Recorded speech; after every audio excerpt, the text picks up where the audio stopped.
攻占巴赫穆特之后，俄罗斯说有乌军攻击小组入境反攻。3点原因告诉你，其实正面战场的战斗已经结束了。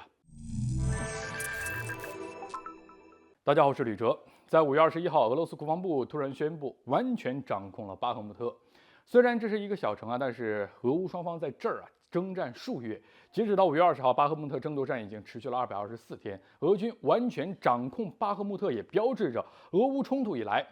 持续时间最长、最血腥的一场战役结束了。不过，在巴赫穆特被俄军拿下之后就有消息显示，乌军突然攻入到俄罗斯境内。你说乌军还有这个能力吗？最近有多家媒体报道俄罗斯总统新闻秘书佩斯科夫证实了一则消息，就是乌军的一个侦察破坏小组进入到俄罗斯比尔格罗德州的格莱沃隆地区行动。最先披露这件事的是该州的州长格拉德科夫，他证实了有一个乌军侦察破坏小组进入到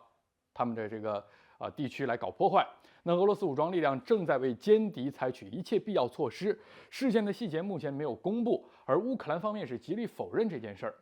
不过这件事一出来支持乌克兰的一些人自然是挺慷慨振奋的，一扫乌军败走巴赫穆特的阴霾。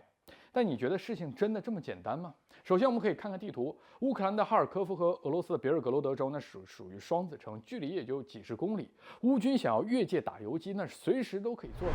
那其实这个地区因为紧挨着乌克兰，也常常被乌军的炮弹骚扰。早在去年2、3月份的时候就有乌克兰的破坏小组陆陆续续的采取这种越境活动，遭到了俄军和边防部队的阻止，一些被当场击毙，还有的被俘俄罗斯幅员辽阔，你想一些边境地区是人烟稀少，很难预防像乌军的这种破坏小组的侵入。俄军不可能说在漫长的边境线上处处设防，只能在一线的边防线上部署一些观察哨，而在2线的要点部位部署一些打击能力的部队。所以即使乌克兰破坏小组能够越境活动，但是到了第2线就被抓个现行。这种小队基本上就是去送死的。总的来说，对战局的整体影响是微乎其微，只是在这个敏感的时间点上，给了外界一种错觉，说，是不是乌克兰真的有能力反攻俄罗斯本土呢？其次乌军刚刚败走巴赫穆特，不仅失去了战略重镇，更是在政治上减分。你说，其实巴赫穆特除了战略意义那打的就是政治仗。而巴赫穆特没了的情况下，乌军只能用这个反攻小组跃入这个俄罗斯境内来起到这种宣传认知战。那基本也是为了想要抵消巴赫穆特失守的这种不利的局面吧。毕竟乌克兰总统泽连斯基刚刚在 G7 峰会上亮相，就丢了巴赫穆特，实在是没法向美西方这些国家交代，怕西方对他失去信心，断了援助，那也只能用这样的手段来找回一些面子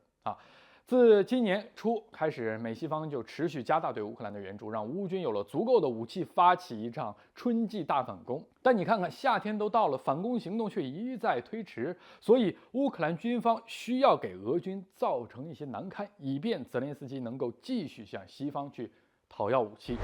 最后一点就是乌克兰的春季大反攻行动，那现在算是看完全流产了在巴赫穆特被俄军完全控制前有消息显示，乌军高层曾多次提出巴赫穆特